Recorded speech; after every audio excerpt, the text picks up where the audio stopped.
Herkese iyi akşamlar. Bir başka İletişim Çalışmaları canlı yayınında beraberiz. Sevgili Berkay Hocam benle beraber. Sevgili Nik Hocam da bizlere bugün konuşmasını yapacak, sorularımızı cevaplayacak. Öncelikle kendisine hoş geldin demek istiyorum. Hem bunun akabinde de ayrıyetten bir önceki en son çıkardığım kitapta da editörlüğünü yaptığım kitaba da ön söz yazdığı için kendisine teşekkür ediyoruz. O kitapta canlı yayın yaptıklarım yer alıyordu. Ona ön söz yazmıştı kendisi. Teşekkür ederim tekrardan. Burada da tekrardan canlı yayın yapma fırsatı bulduk. Uzun bir zaman konuştuktan sonra denk getirebildik. Güzel oldu. Ben öncelikle kendisine hoş geldin tekrardan demek istiyorum. Sevgili Berkay Hocam iletirsem sevinirim. Aynı zamanda da kabul ettiği için de teşekkür ederim.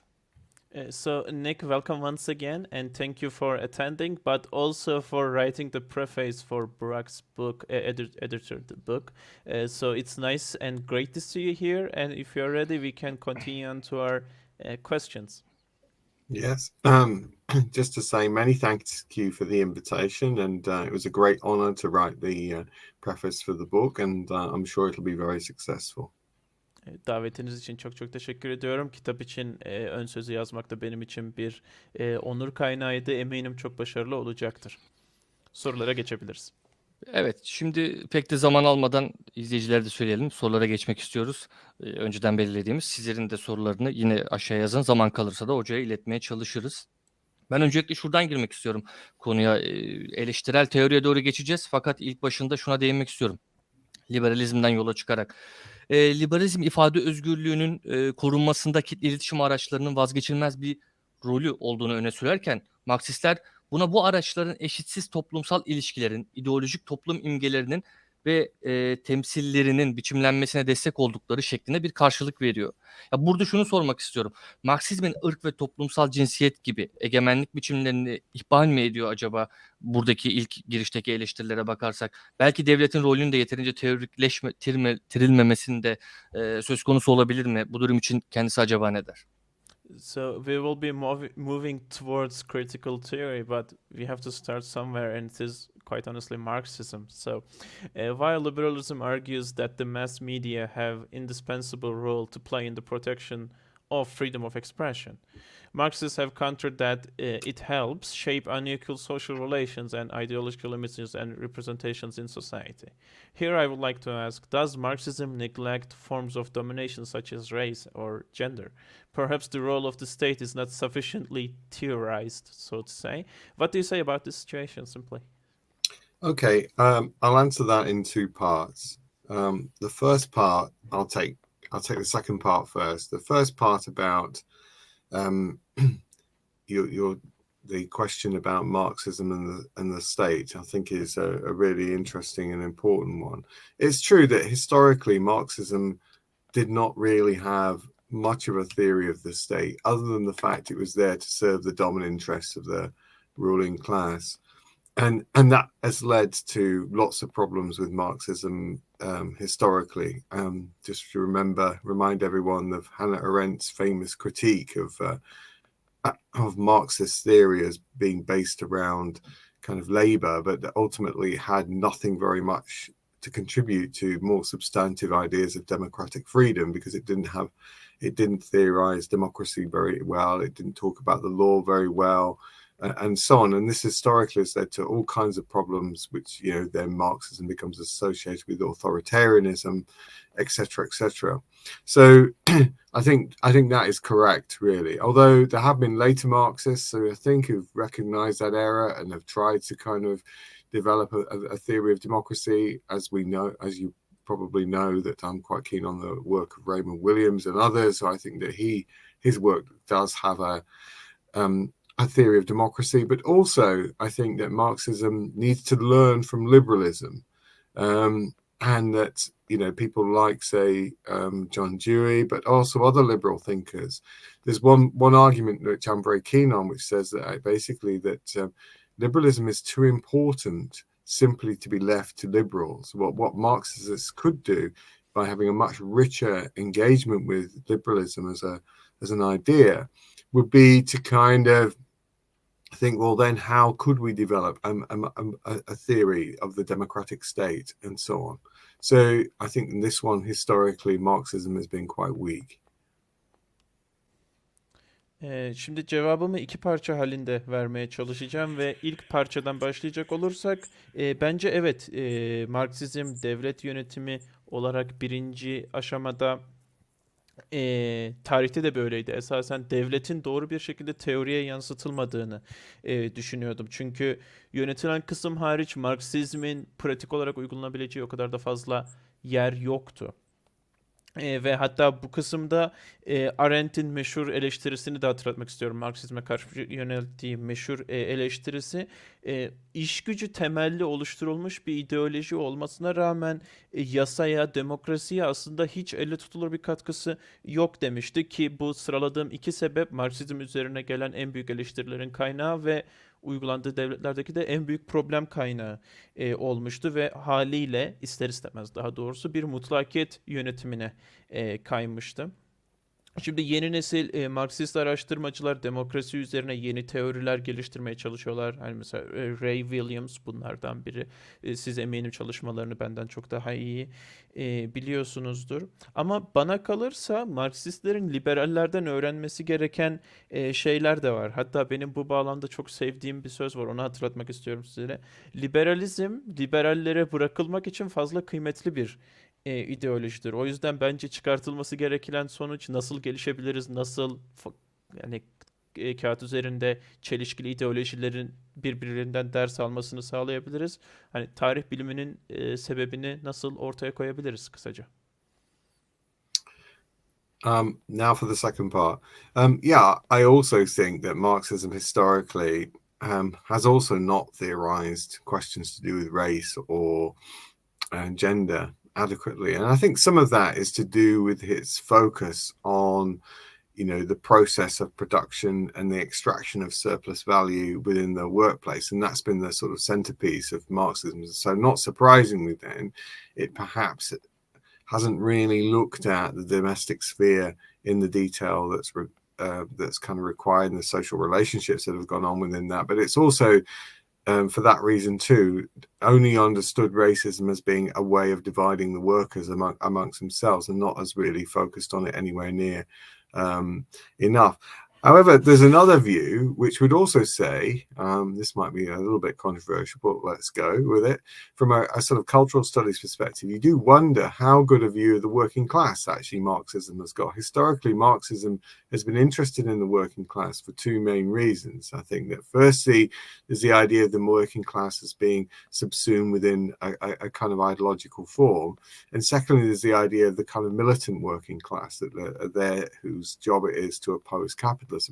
What Marxism has not been very good at, I think, it's been showing a great deal of interest in the ordinary life of working class people. And I think we'll get onto this sort of later on in terms of their kind of cultures, the things that they enjoy doing, the ordinary sort of sensibilities, if you like, of the working class. Historically, Marxists have generally just seen the working class as an agent of change rather than as being a sort of living, breathing entity with interests and passions of their own, which may or may not have anything very much to do with, kind of the attempt to kind of develop a social society at some point in the future.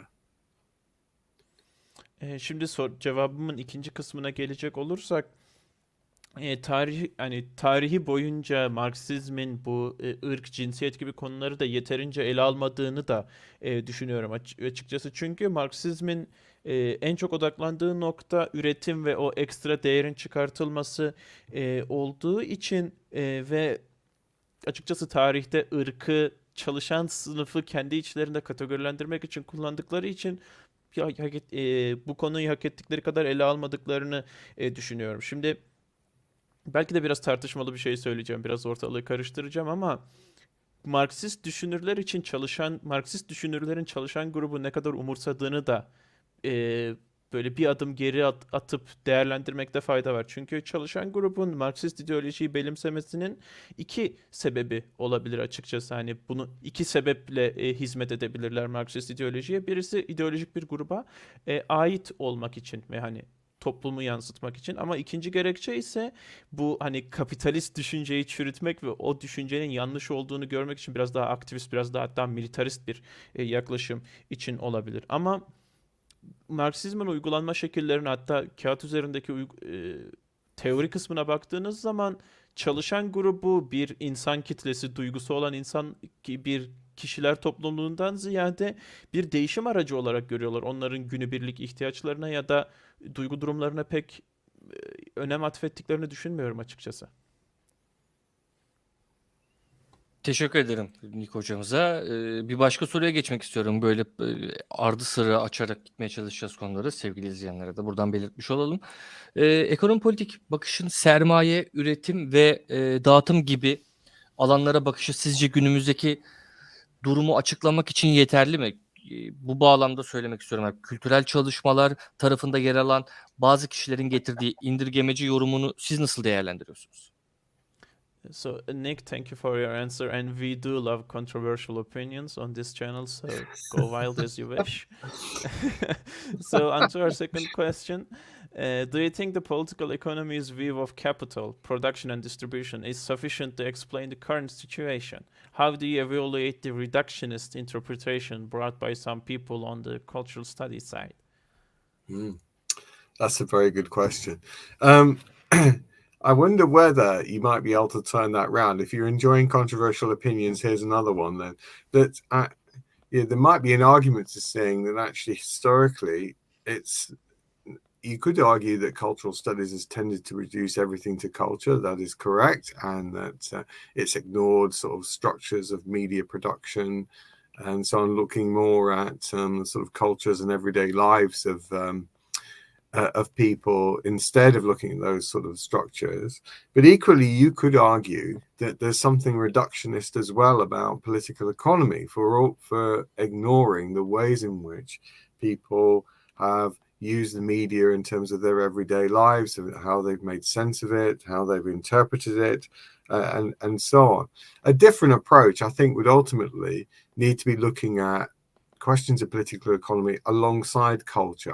I think that now we're at a point where we can get beyond the sort of either or. You're either doing political economy or you're doing cultural studies. You should actually be doing both. So if we take, for example, neoliberalism undoubtedly is a kind of economic doctrine, as we know, that's there to serve the sort of ruling class. It imposes ideas around efficiency, wants to break up state ownership and so on. It's there to promote kind of entrepreneurial values. It's there to kind of, if you like, further the accumulation of capital. That's all correct. That is what it's there to do. But secondly, neoliberalism is also a culture as well. It's there in the way in which, you can say that the ways in which neoliberalism is introduced into, say, in the education system. It emphasizes things like meritocracy. It emphasizes things like kind of competition. It emphasizes things about learning so you can get a job later on. Any kind of value that education might have over and above this sort of fairly limited efficiency criteria gets kind of driven out by those sorts of things. Okay, that's just a very brief example. So I think that we need to move beyond this sort of dichotomy between political economy and the interesting culture and think about the two things together. Evet, şimdi öncelikle çok güzel bir soru sordunuz. O yüzden teşekkür ediyorum ve ben Nick hocamızı biraz daha konuşmaya teşvik etmek için biz tartışmalı görüşlere bu konuda kanalda bayılıyoruz dedim. Gerçekten de öyle çünkü. Ve o da size bir tane daha tartışmalı görüş vereyim öyleyse dedim. Tarihsel olarak kültürel çalışmalar her şeyi bir kültürel değere indirgemeye çalıştı ve onları yapılar yerine incelemektense dediğim gibi indirgemeci bir şekilde yaklaştığı için belli başlı hatalara düştüler kesinlikle, ama ekonomi politiğin de indirgemeci yaklaşımları var. İndirgemeci bir şekilde yaklaştığı konu başlıkları var. Mesela ekonomiyi nasıl yorumladıkları, her şeyi ekonomiye bağlamaları çalışmaları da aslında temel bir indirgeme yaklaşımıdır. Ve bence artık sorulması gereken soru, ekonomi politiği kültür çalışmalarıyla beraber nasıl yürütebiliriz ya da kültür çalışmalarını ekonomi politikle beraber nasıl yürütebiliriz diye düşünmeliyiz. Çünkü neoliberalizmi örnek alalım. Hani esasen bir ekonomik doktrin, doğru muyum? Fakat çalışan grubu etkiliyor, verimliliğin altını çiziyor, devlet sahipliği sorularını yöneltiyor, girişimciliği teşvik ediyor ve bireylerin kapital ele geçirmesini, ellerinde para bulundurmasını kısaca teşvik eden bir ideoloji. Fakat saydığım şeylerden ötürü aynı zamanda bir kültür de. Mesela bu kültürün başka bir alana uygulandığından örnek vereyim size. Neoliberal bir eğitim sistemi. Çünkü günümüzde de bunun yansımalarını görüyoruz. Hani sınıfın içindeki bir bireyin diğerlerinden daha bir şeyleri daha iyi elde edebilmesini ve öğrenme rekabeti ortaya çıkarıyor ve yarattığı şey de esasen nedir? Bir öğrenme rekabetidir. Bir meritokrasidir. Fakat bence bu dikotomiden yani bıçak sırtı devasa ayrımlardansa biraz daha ikisini bir arada nasıl işleyebiliriz, biri diğerinden nasıl ders çıkarabilir şeklinde ilerlemekte fayda var. Bir de diğer taraftan soruyu iletmek istiyorum. Yani kültürel çalışmaların odaklandığı metin incelemeleri sizce işin ekonomik boyutunu, dağıtımını geri plana mı itiyor? Yani Williams, Hall, Glasgow Üniversitesi gibi düşünür ve yapıların görüşleri ekonomik ilişki kısmını geri planda mı tutuyor acaba? Yoksa kabullenilmiş bir ekonomik sistemin içerisinde daha uygun cevaplar, daha detaylı cevaplar mı aramaya çalışıyor acaba? So the other side of the coin is, do you think that the textual analysis focused on by cultural studies pushes the economic dimension and distribution to the background? Do the views of thinkers and structures such as Williams, Hall, and Glasgow University Media Group keep the economic part in the background? Or do they try to bring more detailed explanation within an accepted economic structure?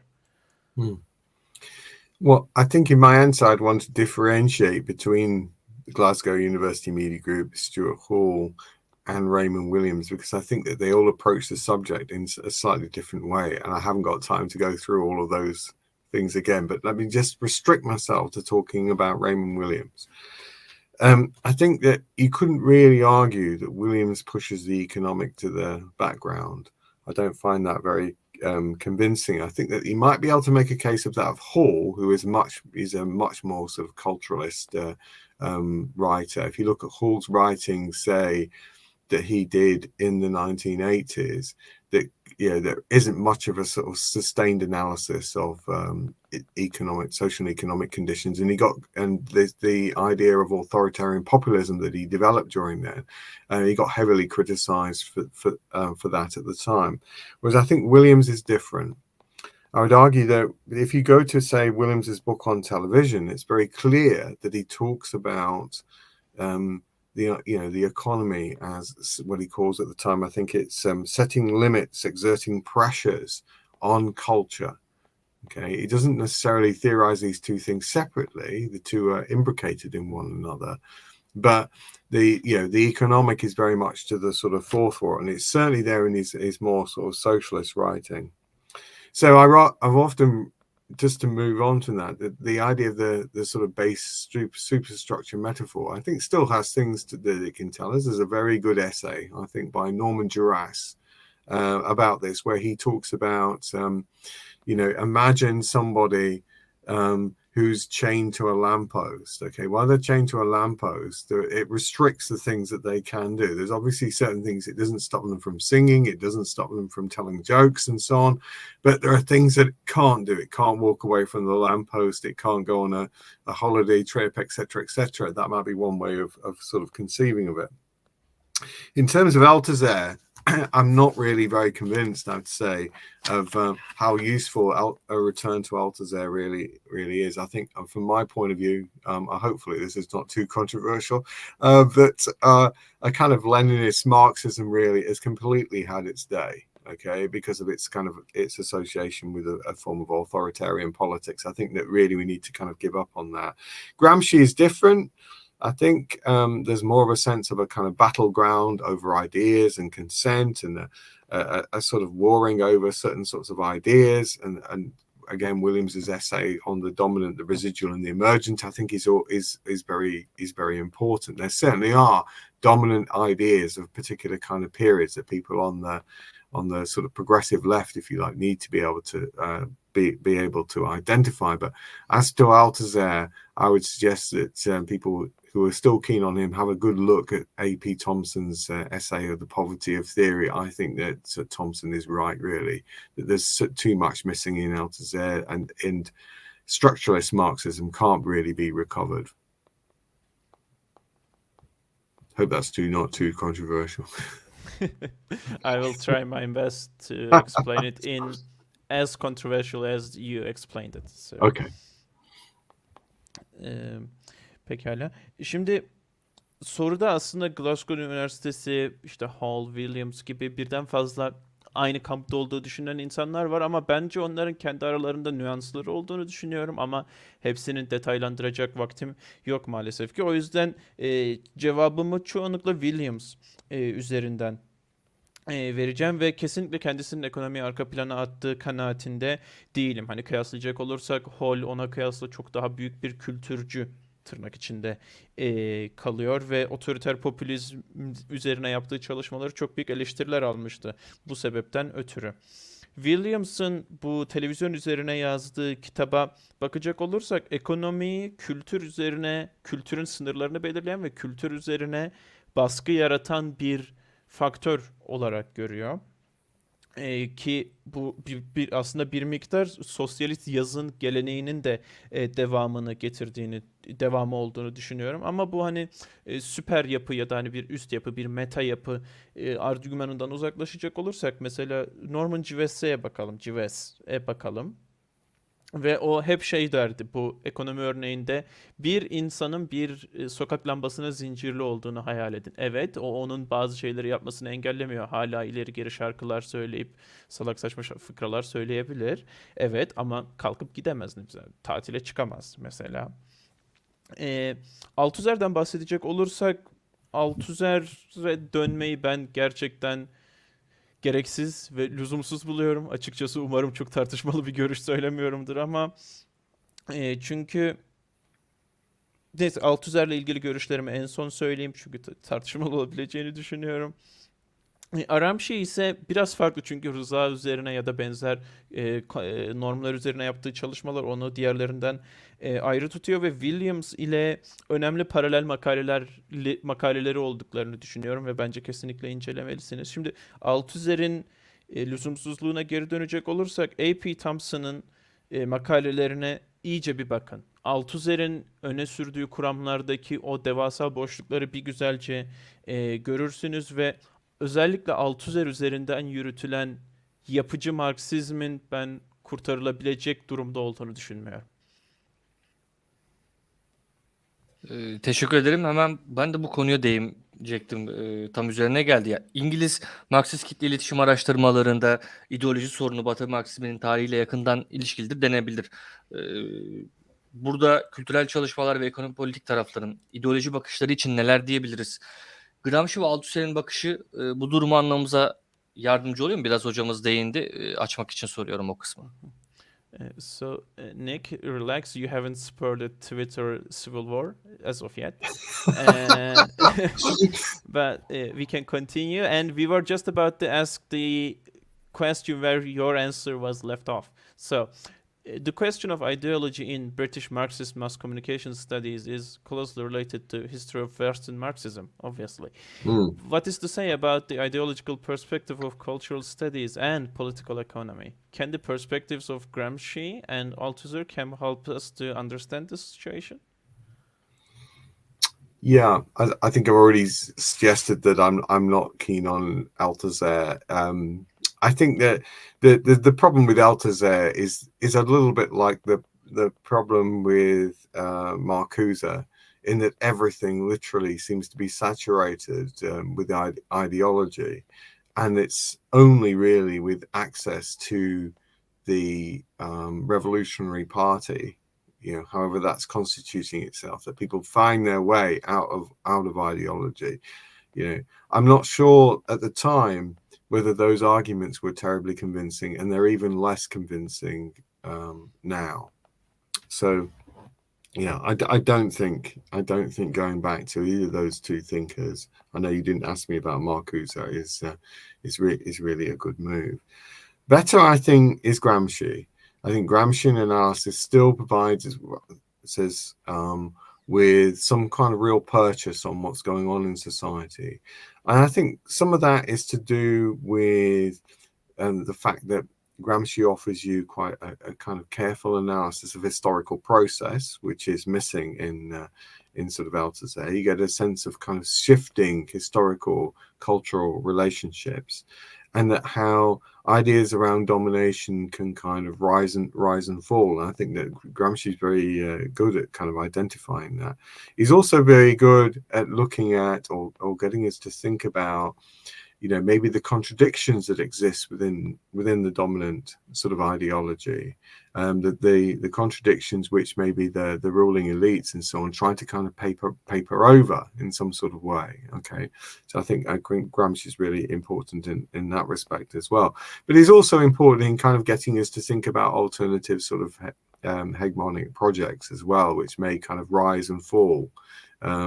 So I think I would go down a more sort of culturalist, Marxist type analysis if I was kind of being asked to think about those particular kind of thinkers. Again, to go back to Raymond Williams, I think I mentioned earlier that his essay on the dominant, residual, and the emergent, I still think that is probably the place that I would look in terms of thinking about these sorts of things. I think that there is clearly a dominant culture in the society in which we live in. It's clearly, you know, to some extent inflected with neoliberalism, but it's also, I mean, I'm not speaking here in a Turkish context. I'm just talking about the UK. That talking in the UK, you'd also have to talk about the emergent culture of populism, I think, which I know is also having a big effect of the United States, and that populism is a really complex cultural phenomena, which has been used on the left as well as on the right, and has, you know, kind of, I think, quite problematic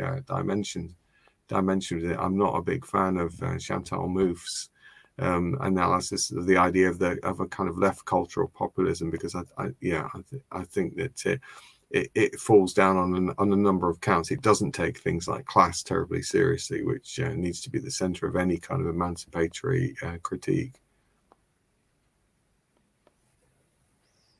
Okay, thank you for your answer. So, Althusser'le ilgili aslında biraz da cevabımı vermiş oldum ama tekrarlayacak olursak Althusser biraz yüzeysel kalıyor açıkçası. Çünkü onun çalışmalarında, onun ileri sürdüğü teorilerde her şey ideolojiye bulanmış gibi. Yani her şey devasa bir ideoloji sosuna batırılmış gibi ve her şey sadece Devrim Partisi etrafında dönüşüyor. İnsanlar o ideolojiden bir çıkış yolu arıyor gibi bir hikaye var ve bana bu argüman o zaman da ikna edici gelmiyordu ve artık hiç ikna edici gelmiyor.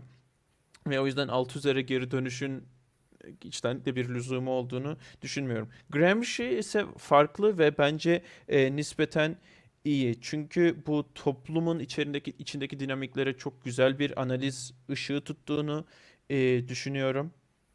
Bu tarihi süreçler içerisindeki güç ilişkilerinin değişimlerine çok iyi bir ışık tuttuğunu düşünüyorum. Tahakküm ile gelişen ideolojilerin yükselişi ve çöküşleri üzerine güzel araştırmalar yaptığına, güzel teoriler ortaya attığına düşünüyorum ki bu tarz analizler Althusser'de kesinlikle yok.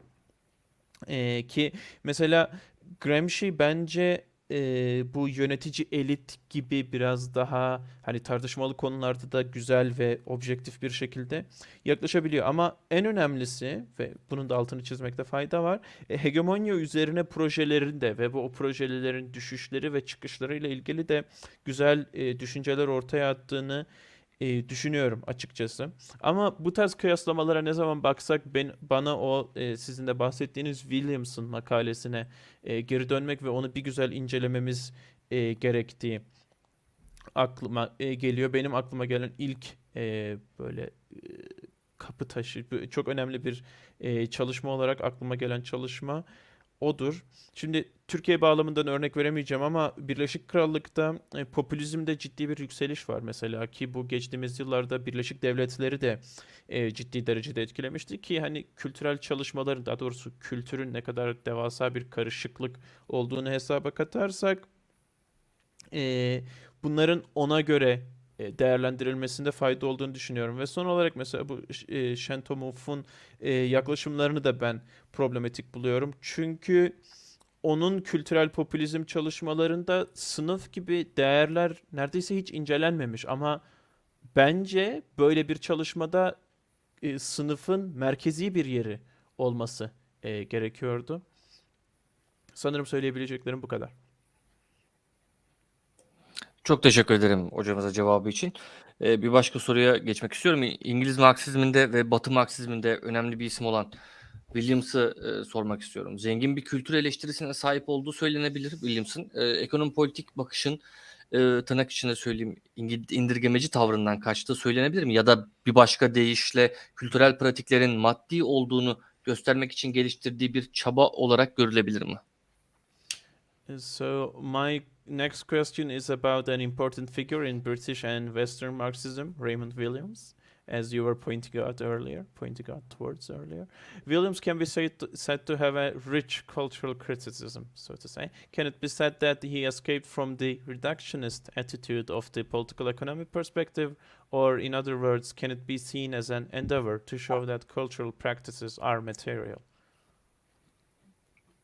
I'm not sure that Williams would see himself as trying to escape from political economy, but I think it's right. It's true to say that he's worried about an analysis that becomes overly reductive. I think that Williams was, I think the thing to know about Williams obviously is that he was really a professor of drama. And so, not surprisingly, he takes questions of culture really seriously.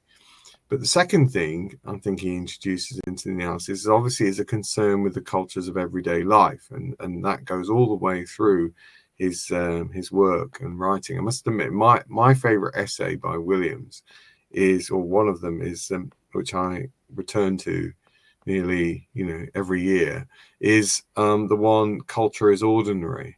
I think that still this is the beginning of his more kind of materialistic analysis of culture that can be found in that. And I think that is still quite a powerful essay.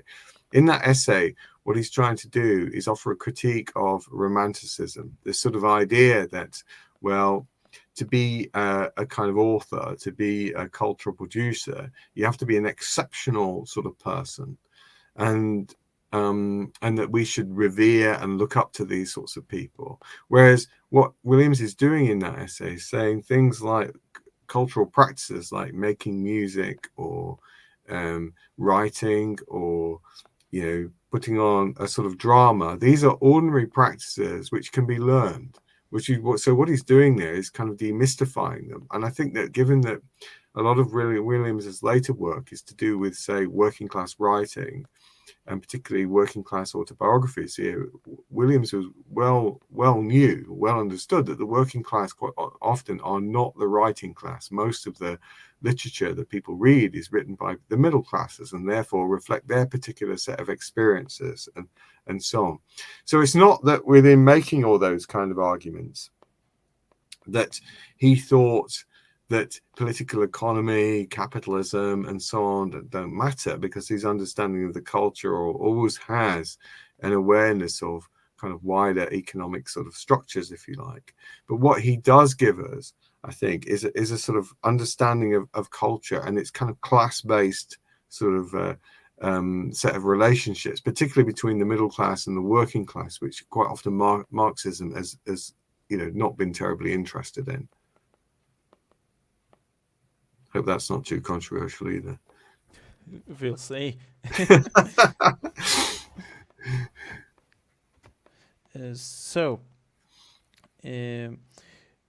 Williams'ın çalışmalarının çok indirgemeci bir şekilde görülmesinden korku duyduğuna inanıyorum. Açıkçası sorunuza böyle biraz dolambaçlı bir cevap vermiş olayım. Fakat Williams esasen bir drama, bir tiyatro profesörüydü. O yüzden kültürle ilgili her bir mevzuyu inanılmaz ciddiye alırdı.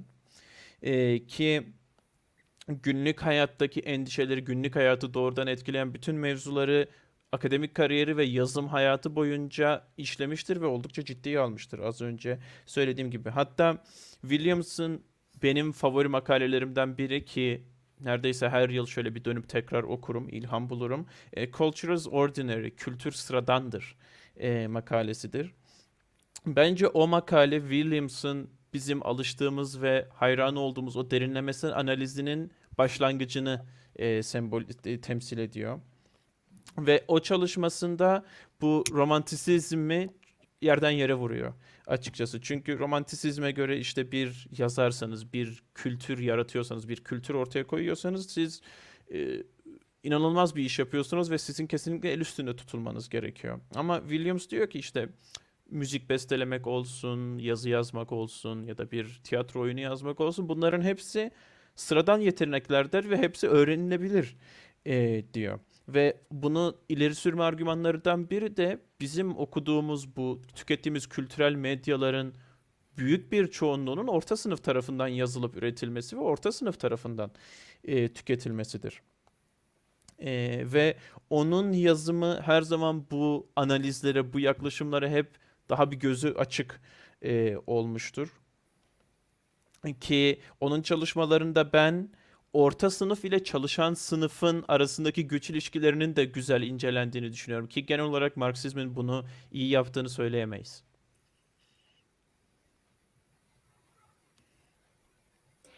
Teşekkür ederim. Şunu da sormak istiyorum. Holly üzerinden de bir soru sormak istiyorum. Kültürel çalışmaların önemli isimlerinden Holly de sormak istiyorum. Yani ekonomi politik daha çok bireyi pasif bir konumda mı değerlendiriyor acaba? Yani bu böyle diyebilir miyiz? Özellikle izleyici okuyucu arasında verilen yere doğrudan aktarılıyormuş gibi söylenebilir mi? Yani Holly'nin çalışmalarında bir direnç olduğu, okuyucunun veya izleyicinin bir direnç gösterebileceği durumu var mıdır? Diğer açıdan baktığımızda oyunun ideolojinin etkisini çok baskın görmesi ve ekonomi politik ilişkileri es geçtiği söylenebilir mi? So to stoke the fires of controversy, let's talk about Hall. It can be said that political economy puts the individual in a more passive position, especially in terms of the viewer or the reader per se. It can be said that there is a view of taking what is given directly and not giving too much thought about it. When we look at Hall's work, can we say that the individual can show resistance from the other point of view? Can it be said that the Hall sees the effect of ideology as too dominant and it bypasses political economy relations? Yeah, I think that on one level, Hall can be criticized for not paying enough attention generally to questions to do with political economy.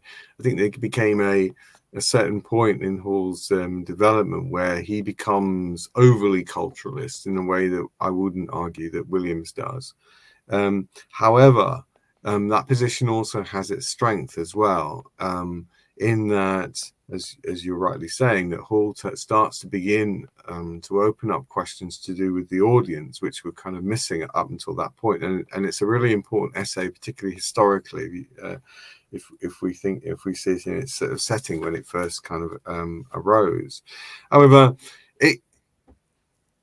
that also has its problems though, because it kind of tends to suggest that everybody who's looking at the news is reading it against the grain, is coming up with alternative perspectives, or that people are always interpreting and trying to understand culture that's in front of them, and so on. I think it took a later I think the people who worked in Hall's tradition a little bit later, people like, say, David Morley and a whole load of kind of feminist writing from Angela Roby and other people, well, they started to sort of like question, there was this sort of idea that the audience was always active. I think that's also a massive sort of overstatement. You know, you only have to look at how most people receive media messages to see quite often they're not really paying attention, or they're busy, I don't know, doing doing their homework, or that people are doing all sorts of other things in the home while the radio is on, while the television is on. The idea that all the messages are being sort of either interpreted or they're being gulped down as a form of dominant ideology is also a bit of a kind of false set of assumptions. And I think cultural studies later on started to kind of get its grip around on those sorts of arguments. So yeah, if Hall underestimates political economy, I don't think there's much doubt that he does that. He, I think, was really important historically in development cultural studies and opening up these kinds of these sort of ideas. But there is a tendency, if we follow this essay too closely, that we end up thinking that the audience is always kind of active, when actually a lot of the time people are quite passive when, say, they're watching television or they're glancing through a newspaper, and then if you ask them 20 minutes later what they've been doing, they can't remember very much about it, so let me translate it real quick. Hall'a gelen en büyük eleştirilerden biri de politik ekonomiyi biraz göz ardı etmesiydi açıkçası. Çünkü belli bir aşamadan sonra Hall çok yoğun bir şekilde kültür çalışmalarına odaklandı, ama bu tamamen negatif bir gelişme de değildi. Çünkü Hall sayesinde kültür çalışmalarına yeni bir sürü terim ve yeni çalışma alanları kazandırıldığını düşünüyorum. Ama bu da kendi başına biraz problem getiriyor. Çünkü mesela Hall gibi ya da Wally gibi ya da birçok feminist yazarın iddia ettiği gibi dinleyici kitlesindeki herkesin sürekli aktif olduğunu iddia ediyorlar ki bu bana her zaman çok büyük bir abartı olarak gelmişti. Çünkü insanlar bir şey dinlerken ödevlerini yapıyor olabilirler, meşgul olabilirler, başka bir şeyle ilgileniyor olabilirler vesaire vesaire vesaire. Ve onlara 10 dakika sonra ne yaptıklarını sorduğunuzda az önce dinledikleri şeyi hatırlamıyorlardır bile. Evet, hani bu insanların hani bir şeyler bilinç dışı maruz kaldıklarını falan iddia edebilirsiniz, ama ben genel bağlamda onun çok bir şey ifade ettiğini düşünmüyorum. Ve bu Hall'un yazılarını çok yakından ve çok büyük bir sadakatle takip ederseniz dinleyici kitlesinin hep aktif olduğu sonucu ortaya çıkarıyor ve sözlerimi toparlayacak olursam ben bunun öyle olduğunu düşünmüyorum. So Nick, perfect answer. Thank you for that. So a personal question coming from me. This is completely a cappella. So the audience is always from you. Yes, actually, I'm an okay, MA student, so yeah, please, I'm quite please carry familiar. on. So I also think that the audience is always active is an overstatement. But does that have some sort of a finger wagging property, to the speakers or to the audience, to the people that speaks to the audience, because they always listen, so it might bite you, etc. So before you answer that, please let me interpret this in Turkish, then the stage is all yours. Benim aklıma burada kişisel bir soru geldiği için Nick'in cevabı sırasında hemen araya girmek istedim. Bu dinleyici kitlesinin hep aktif olduğunun bir mübalağa olduğunu kendisi söyledi ve açıkçası ben de öyle olduğunu düşünüyorum. Ama sizce, burada dinleyicilerimize de soruyorum tabii ki, sizce bu, bakın dinleyiciler hep aktiftir, onlar hep oradadır, aslında konuşmacılara da, yani hitap eden kitleye de biraz parmak sallama etkisi olabilir mi? Hani bak, bir şey dersin, bu seni gelip ısırır, sonra seni bulur, hani hurmalar şeklinde bir şey olabilir mi diye bir soru yönelttim. Şimdi cevabını göreceğiz. So next stage is all yours. Okay, I might not have understood you properly, but the idea that the argument that the audience isn't always active has a finger wagging implication, I'm not so sure about that. I think it's more to do with the argument, just to extend the essay by Williams that I mentioned earlier about the idea that culture is ordinary. That ultimately, to consume a television program, to read a newspaper, to go online and write something on social media, these are ordinary rather than extraordinary sort of activities.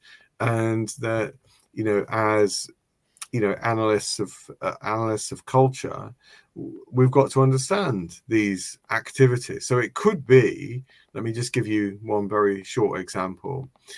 In recently, during the kind of fallout from Brexit in the UK, hopefully most of the audience will have heard of this. Okay, there was an argument that went something like this: that ultimately, and this came from the kind of the sort of liberal ruling elite, if you like, that they sort of suggested that it was the working class's fault. They were all stupid and they'd all been indoctrinated. They'd been indoctrinated by the kind of populist right, and they'd been either that or they'd spent a lot of time on sort of social media platforms where they'd had explicit messages sort of targeted at them. And this was a set of opinions in working in a university I heard over and over and over again. However, I think that they're massively being overstated. There's some very important work done by somebody called Valerie Walkerdine. I don't know how familiar she would be. She's been around in cultural studies for a long time, where she did a series of focus groups amongst working class people who'd voted for Brexit, and actually found most of them didn't go on social media, and that when asked the reason that they voted for Brexit, was mainly to do with the fact that they thought that the European Union had done very little to reverse the decline of the spaces and towns within which they lived. That ultimately the towns in which they lived didn't have jobs, had kind of poor amenities, and historically had been underinvested in for very long periods of time. And they saw voting for Brexit as a way of, if you like, having a go at the kind of neoliberal liberal establishment who were all telling them to stay in the European Union. So it had very little to do with social media and so on. And that when Valerie Walkerdine then started to explore about what their media it was that actually they would more tended to get their news from reading local newspapers. So yeah, I think that it's more about the kind of cultural is ordinary type approach, I think, rather than it being anything else. Just to look at culture as a sort of ordinary set of kind of practices, rather than this being something always extraordinary, always being something to do with indoctrination, or always something to do with active interpretation and so on. It's those kinds of categories that I think that cultural analysis needs to get away from and wants to look more at kind of the more ordinary features of sort of everyday life in the way that Williams tried to do so, without abandoning, I would hasten to add, a socialist analysis at the same time. Sorry, that was a bit long. No, it's almost the right amount of knowledge thrown at me. Right. So, sorunuza geri dönecek olursam, aslında dediğinizin tam öyle olduğundan da pek emin değilim. Çünkü benim yaklaşımım biraz daha az önce makalesini çok beğendiğimi söylediğim kültür sıradandır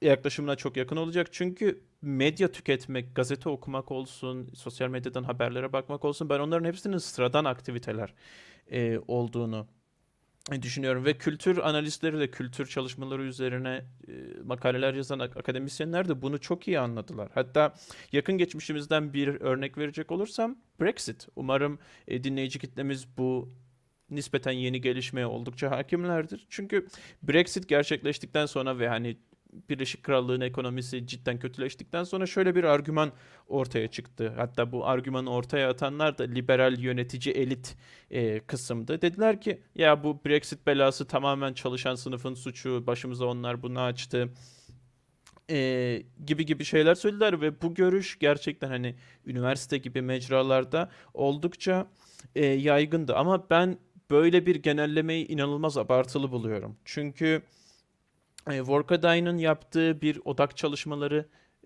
grup çalışmaları vardı ki kendisinin bütün makalelerine bakmanızı tavsiye ederim. Gerçekten güzel kültür çalışmaları var kendisinin. Ve bu bahsi geçen çalışan grupla yaptığı odak grup mülakatlarında ortaya çıkıyor ki o grup doğru düzgün sosyal medya kullanmıyorlar ve sosyal medyadan dolayı bir indoktrinasyon mevcut değil. Ama kendilerine neden Brexit'e evet dediniz diye sorulduğu zaman demişler ki bizim yaşadığımız bölgemize Avrupa Birliği'nin hiçbir katkısı bulunmadı. Zaten bizim yaşadığımız bölge, o küçük şehirler, köyler, hani Londra'nın merkezi değil de nispeten ücralardaki şehir limitlerinin kenarlarına, şehir sınırlarına yaklaşan yerlerde zaten ezelden beri biz az yatırım alıyorduk. Zaten işsizlik oranlarımız hep yüksekti ve bu Brexit'i de o bahsettiğim neoliberallere bir ders vermek, hatta onlardan bir intikam alma aracı olarak gördük dediklerini bulmuş yapılan çalışma. Ve toparlayacak olursak mevzu bu devasa bir indoktrinasyon teorisi ya da işte dinleyici kitlesinin hep aktif olduğu gibi bir şeye çıkmıyor. O yüzden bağlamamız gereken yer bence kültürün sıradan olduğudur. Kültürü gün içerisinde yapılan birçok sıradan aktiviteler bütünü olarak görürsek bu tarz olguları doğru analiz edebileceğimizi düşünüyorum ve yine bence, umarım devasa bir tartışma başlatmam ama kültürel çalışmaların da o az önce eleştirdiğim yaklaşımlardan uzaklaşması gerektiğini düşünüyorum. Bu dediğim gibi sıradan bir şekilde yaklaşabilirlerse bu bahsettiğim, hani hep etrafında dolaştığımız bu sosyalist analiz konusunda daha çarpıcı sonuçlara ulaşabileceklerini, gerçeği daha iyi yansıtabileceklerine inanıyorum. Ben son olarak şunu sormak istiyorum. Sosyal medyaya da biraz değindik buradan. Kültürel çalışmalar ve ekonomi politik tartışmalarının sosyal medya zemini üzerinden bir de iletmek istiyorum hocaya. Kamusal alanın ya da günlük yaşamın değişimi etkisi için neler diyebilirsiniz? Belki teknolojik bakış açılarından da bakmak gerekebilir. Hem teknolojinin gelişmesi hem de kamusal alanın dönüşmesini nasıl okumalıyız? So our last question debates on cultural studies and political economy on the grounds of social media. So you were talking about this on the prior question, so spot on. What can you say about the effect of the public sphere or daily life on change? Maybe we should also look at it from a technological point of view. How will you interpret both the development of technology and the transformation of the public sphere? Yeah, so I think this, in terms of the history of the study of the media, takes us back to people like Marshall McLuhan. Okay, and I think one of the most valuable things we can take from McLuhan and Jean Baudrillard as well, we can take from them is actually it's wrong to say that the technology itself doesn't have some sort of effect. That ultimately, the argument there would be if we suddenly changed the political economy and developed a much more sort of socialist and inclusive sort of society, we'd still have the technology of social media to kind of deal with. And the technology, by the argument that technology has an effect, you then sort of think, well, what kind of public sphere is possible with social media? I think the first thing to note with it is that there are only a limited number of characteristics that you can kind of use, say on Twitter. You can't have complex arguments. I've tried myself to argue with the climate change deniers on Twitter. It is a total waste of time because first thing, quite often they're not really up for discussion and debate. But secondly, you can't really say that much. And this leads to huge amounts of misunderstanding, I think, that can take place there. So it has enormous limits by simply the fact you can't really say very much, and it can't be in any great length. I think secondly, it also lends itself to a kind of populism as well.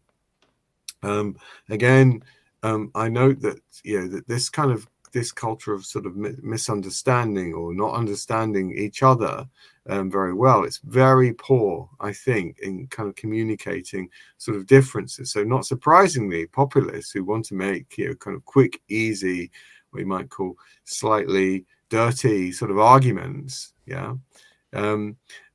I love the medium. It can sort of say something very quickly and get people really excited about something, and it also kind of feeds into this sort of idea about people, living in kind of echo chambers, or sort of like there are these tribes that exist on Social media can be very kind of tribal and very kind of divisive as well. So yeah, there's all sorts of reasons, I think, not to be really, really worried about social media. I mean, it obviously has its kind of plus side as well. You can share information very kind of quickly. You can tell people about events. People can kind of publicize interesting talks that are coming up and all the rest of it. But in terms of a kind of democratic public sphere, yeah, I really worry about the effect that it has. So, for example, actually, I'll pause there. I want to say a bit more, so just to give you a chance. Yeah. All right. Thank you. Şimdi Michael Toobin ya da Angel Benjolus'un çalışmalarına bakacak olursak bence onlardan ilham alarak, ki bana kalırsa siz de ilham almalısınız, bu cevabın bütün detaylarına ulaşabileceğinizi düşünüyorum. Şimdi teknolojiyi izole bir şekilde düşünürsek kendi başına o kadar da bir etkisi yok aslında. Çünkü biz gece aşırı ekonomi politikle ilgili bir şeyi kökten değiştirelim. Ama ertesi gün yine sosyal medya belasıyla, tırnak içinde söylüyorum, gerçekten bir bela olduğunu düşünmüyorum, uğraşmamız gerekecek. Çünkü sosyal medya yarın da var olacak. Hep bir sabit değişken olarak, belki o kadar da etkili bir değişken olmayarak var olacak. Neden etkili olmadığını da size hemen açıklayayım. Çünkü örneğin Twitter'da derinlik ya da detay içeren bir tartışma yürütmek neredeyse mümkün değil. Ben bunu iklim değişikliğinin gerçek olmadığına inanan insanlarla denedim. Ben de Twitter'da onlarla tartıştım ve dediğim gibi derinlik ve detay içeren hiçbir argüman yürütmek mümkün değil. Devasa yanlış anlaşılmalara sebebiyet verebiliyor ve insanlar yanlış yorumlamaya da inanılmaz meyilliler.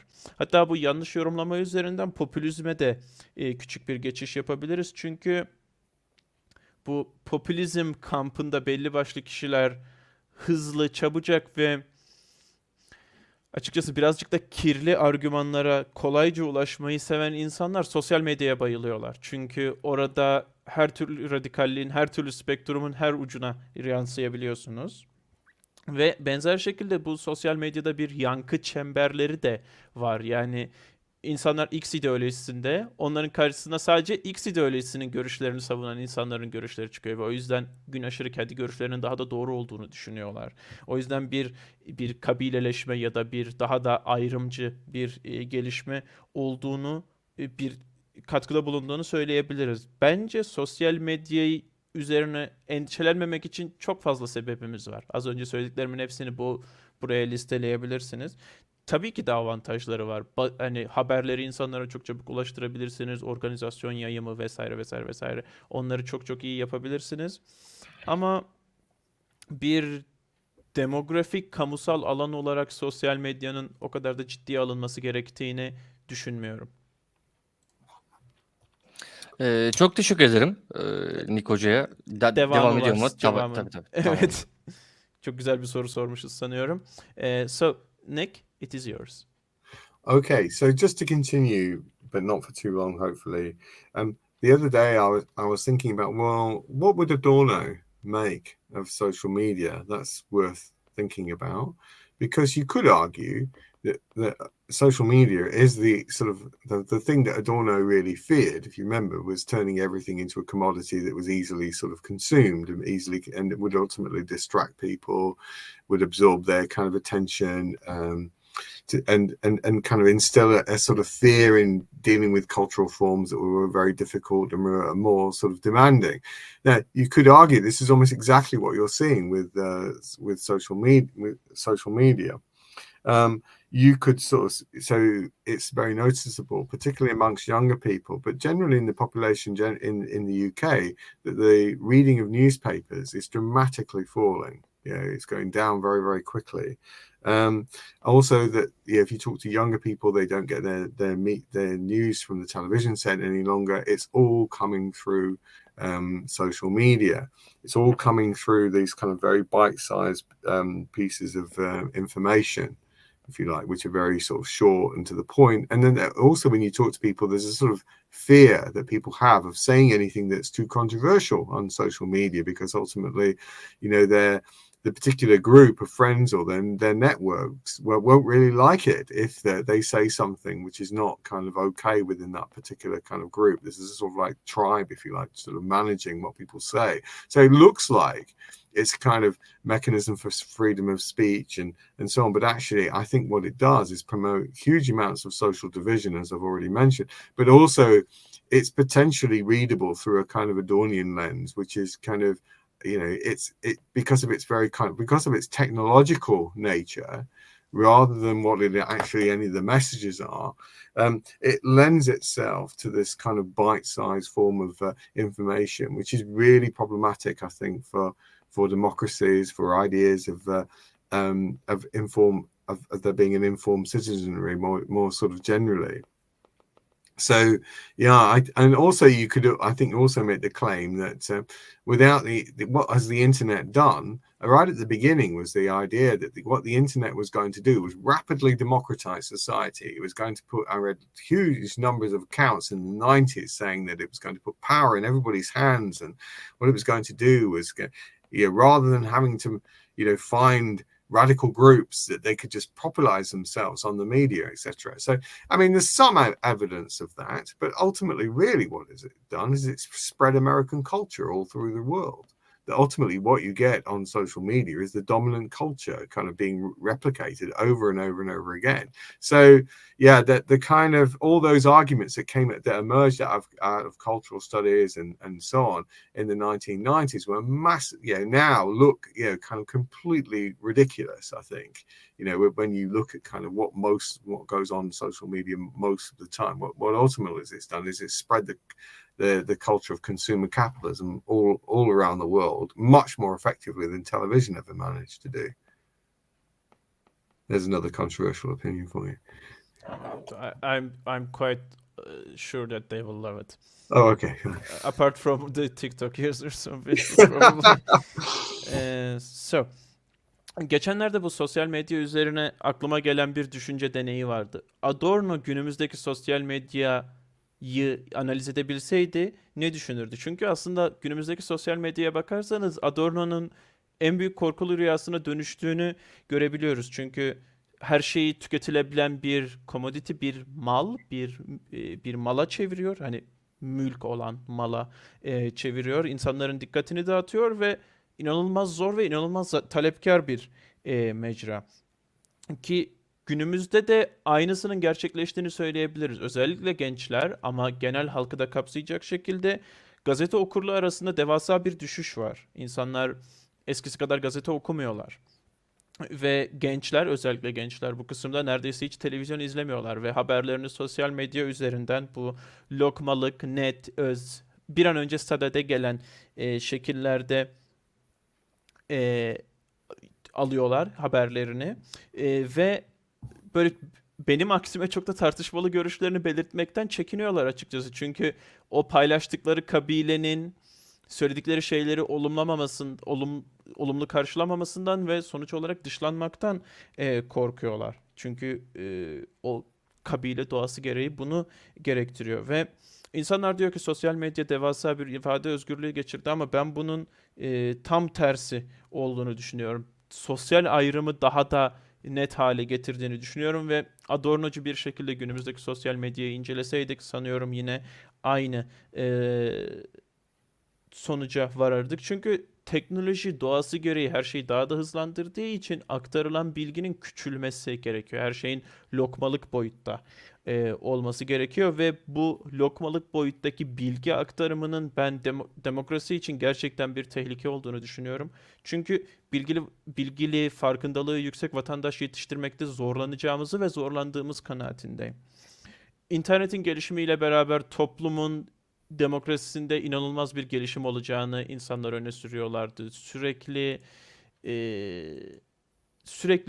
bir sürü hesaplar açılıyordu ve evet, kısmen bunun doğru olduğunu söyleyebilirsiniz. Hani çünkü herkesin internette bir görünürlüğü var artık. Hani ninemizin bile Instagram hesabı var. Örnek veriyorum.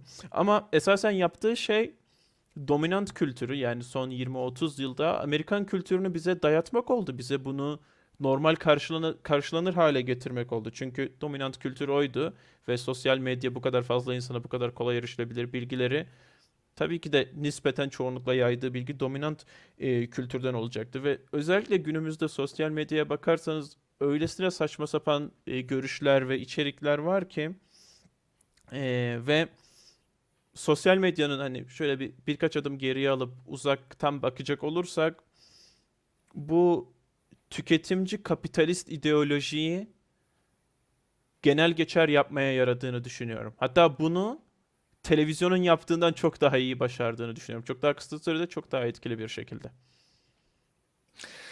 Çok teşekkür ederim Berkay Hocam, hem sizin çeviriniz için hem de Nick Stevenson hocamıza çeviri için çok teşekkür ederiz. Çok güzel bir yayındı. Keyifli bir yayını geride bıraktık. Sorularla hocamıza sıkıştırmaya çalıştık. Yanıtlarımızı aldık. Güzel de geçtiğini düşünüyorum. Kendisine çok çok teşekkür ediyorum. So, Nick, it was a pleasure to be your co-host, your host, and your interpreter. I'm speaking for both myself and Burak. So, thank you for attending so much. It was one of the most pleasurable interpreting jobs I have ever made, and this is my 4th year at this, to be honest. And I suggest we all log off for the night, and both from YouTube and from other questionable social medias, just for tonight. And hope to see you in our next episodes, hopefully, because it was just an honest pleasure. Thank you. Could I just say something? Yes, of course. Yeah. Okay. I just like to pass on my warm regards to anyone who's listening to this in Turkey, a country I've never visited. Actually, I've never been there, but I hope to someday. And many thanks to both of you. It was very enjoyable and hopefully not too controversial. So thank you, Nick. And if you ever come to visit Turkey, you can always ring us. So herkese saygılarımı sunuyorum. Çok burada bulunmak ve benim tartışmalı görüşlerimi sizinle paylaşabilmek gerçekten çok büyük keyifti benim için. Umarım görüşmek üzere. Teşekkür ediyorum. Biz de çok teşekkür ederiz. Gerçekten keyifliydi. Bütün izleyenlere de çok teşekkür ediyorum. Daha sonra izleyecek olanlara da teşekkürler. Bizi yalnız bırakmadıkları için. Berkay Hocam, size de ayrıyeten teşekkür ederim. Biraz yorduk ama keyifli bir yayını geride bıraktık. Estağfurullah, harikaydı. Evet, güzel bir yayındı. Hocamıza sen de söyledin diye düşünüyorum. Buraya Türkiye'ye gelirse mutlaka bekliyoruz.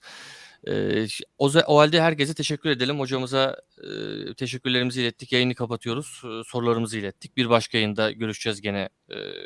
Yapacağız. Devam edecek. Bir aksilik olmazsa herkese selamlar. İyi akşamlar diliyorum. Görüşmek Take üzere. the best of care, Nick. Thank you. Thank you very much. Thank you to you as well. Thanks for all your hard work. I really appreciate it. Thank you. Really enjoyed it. Thank you. Görüşmek üzere. Bye.